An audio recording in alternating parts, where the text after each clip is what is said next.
정치 체제는 크게 두 가지로 나눠지게 됩니다. 바로 독재정과 민주정이죠. 독재정은 다수가 아닌 소수가 권력을 독점하는 정치 체제입니다. 한 명이 권력을 독점하는 1인 독재정과 소수의 사람이 권력을 나누는 과두정, 한 개의 정당만이 인정받는 일당 독재, 그리고 왕이 다스리는 군주제까지 독재정의 분류로 존재하죠. 독재는 권력이 한 명 혹은 소수에게 집중되어 있어 비상사태 시 여러 복잡한 절차를 거치지 않고 의사결정을 신속하게 할 수 있습니다. 또한 매우 뛰어난 인물이 권력을 잡는다면 나라가 강해지는 장점이 있습니다. 허나 독재는 그 특성상 모든 결정권이 일원화되기 때문에 모든 문제를 권력을 유지하는 것에 치중할 수밖에 없고, 뛰어난 인물들이 권력을 잡아도 타락하는 경우가 많아 강해 보이지만 위태로운 정치 체제라고 할 수 있습니다. 반면 민주정은 소수의 권력자들이 권력을 가지는 것이 아닌 시민들이 지배하는 구조를 가졌습니다. 시민들이 정치에 참여하고 나라를 이끌어가는 리더를 본인들 손으로 직접 투표하죠. 때문에 의사결정 기간이 독재와 비교해서 매우 느립니다. 또한 어떤 프로젝트를 진행함에 있어 다양한 사람들의 이권을 침해하지 않고 사업을 진행하려면 검토할 사항이 굉장히 많기 때문에 중간에 프로젝트가 취소가 될 수도 있습니다. 실제로 항구의 경우 개발 사업만 발표되고 몇 년에 걸쳐 느리게 공사하는 경우도 있죠. 허나 민주정은 독재정과 다르게 무능한 리더를 교체하거나 심지어 끌어내릴 수도 있는데요. 대표적으로 대한민국 국정농단 사건으로 인해 박근혜 씨가 탄핵되었었습니다.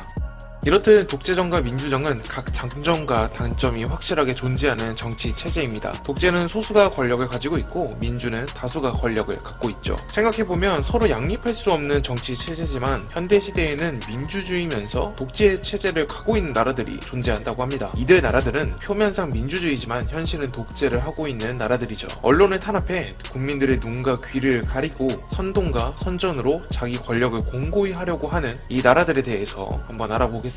역사상 가장 대표적인 독재 국가는 바로 나치 독일입니다. 나치하면 독재를 생각하기 마련이지만 사실 나치는 독일 국민들이 직접 뽑은 독재당입니다. 세계 1차 대전에서 패한 독일은 바이마르 공화국이라는 민주정이 세워지게 되는데 1929년 미국발 대공황으로 전세계 경제가 어려워지자 국민들은 기존 우파 좌파 정치 세력이 아닌 새로운 정치 세력을 원하게 되었고, 그로 인해 나치당이 지지율을 얻게 된 것이죠. 아마 그 당시 독일 시민들은 그 누구도 나치당이 국수주의로 나아가 세계 대전을 일으킬 거라 생각하지 못했을 겁니다. 다만 그 선택이 당대 시민들에겐 굉장히 합리적인 선택이었다는 거죠. 이렇듯 사람은 어느 순간순간 시대에 따라 선택을 하기 마련입니다. 그 선택에 대한 책임은 본인에게 주어지는 것이죠. 나치를 뽑은 독일 국민들이 한심하다고 느낄 수도 있을 텐데 절대로 그 사람들이 한심한 것이 아닙니다. 사람들은 누구나 그런 선택을 하기 마련입니다. 실제로 이런 독재자를 국민들 스스로 뽑은 경우는 굉장히 많습니다. 중국을 예로 들어보죠. 타국에서 볼 때 중국은 독재처럼 보이고 실제로 공산당 일당 독재 국가입니다. 하지만 중국 사람들이 볼 때 중국은 독재가 아닌 민주주의 나라라고 생각한다는 건데요. 실제 중국인들 대상으로 한 조사 결과 중국의 정치 체제에 대해 중국식 민주주의라 생각하고 현재의 정치 체제를 만족한다는 답변을 했습니다. 좀 신기한 대답인데요. 폐쇄적인 중국에서 살고 있는 중국인들이 민주주의라고 생각한다니. 트위터, 유튜브 등의 컨텐츠를 사용하지 못하고 자국 통수권자의 비판이나 정부에 반하는 행동을 하는 기업을 없애버리는 등 국수주의에 빠져들고 있는 중국이 민주주의라고 생각한다니 좀 의아한 부분입니다. 그럼 중국의 친구 러시아는 어떨까요? 러시아 대통령 푸틴은 자국민이 강력한 지도자를 원해서 뽑힌 대통령입니다. 소련의 붕괴로 인해 무너진 러시아의 자긍심을 지키기 위한 심리가 방연되었을까요? 푸틴의 강력한 외교 정체가 구소련국들에 대한 영향력을 유지하고 싶은 지도자인 푸틴의 지지율은 굉장히 높습니다. 실제로 푸틴의 집권 기간 동안 석유를 통해 러시아의 경제는 부흥했고, 소련 붕괴 후 정치적 혼란도 강력한 푸틴의 집권 아래 안정을 찾아왔기 때문에 지지율이 높다고 생각되는데요. 이런 이유 때문에 러시아 국민들은 푸틴을 단지 능력 있는 지도자로서 지지율이 높을 뿐 독재자가 아니라는 인식을 한다는 것입니다. 지지율이 높기 때문에 푸틴은 독재자가 아닌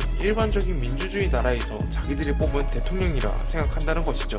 이렇게 국민들이 직접 독재자를 지지하는 나라가 있는 반면에 국민들이 반대하는 독재 국가들도 있는데요. 바로 미얀마와 태국입니다. 우선 미얀마부터 살펴보죠. 미얀마는 영국으로 독립한 후 연방제 국가가 수립됩니다. 그리고 서구식 다당제 선거가 치러지죠. 하지만 거듭된 반란과 쿠데타로 인해 군부가 정권을 잡아 표면상은 민주주의 국가지만 실상은 군부가 장악한 독재 국가가 되었습니다. 허나 미얀마 국민들은 군부에 굴복하지 않았죠. 자유를 향한 미얀마 국민 난민들은 군부를 인정하지 않았고 계속 정치에 관심 가고 투표를 하게 되었습니다. 그 결과 선거에서 아웅산 수치의 민주 세력이 승리하게 되는데요. 안타깝게도 이런 승리에도 불구하고 군부는 2021년 또다시 쿠데타를 일으켰습니다. 최근까지 그 여파는 계속되어 현재도 민주화 운동이 진행 중이라고 하네요. 두 번째는 태국입니다. 태국은 현재 표면상은 입헌 군주제인 나라입니다. 입헌 군주제는 군주가 정치에 참여하지 않는 제도죠. 하지만 태국의 경우 실상은 군주의 영향력이 국회보다 더 높은 사실상 전제 군주국의 형태를 띠고 있는데요. 왕실과 군부 그리고 일부 자본가들끼리 유착이 심해서 민주정이 다시 부활한다고 하더라도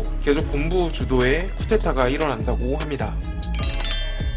이렇듯 세상은 여러 종류의 독재자들이 존재합니다. 표면상 민주주의지만 실상은 독재 국가였던 것이죠. 오늘 제가 준비한 내용은 여기까지고요. 영상이 재밌었다면 구독과 좋아요 부탁드립니다. 전 다음에 좀 더 알찬 주제로 좋은 정보로 찾아오겠습니다. 감사합니다.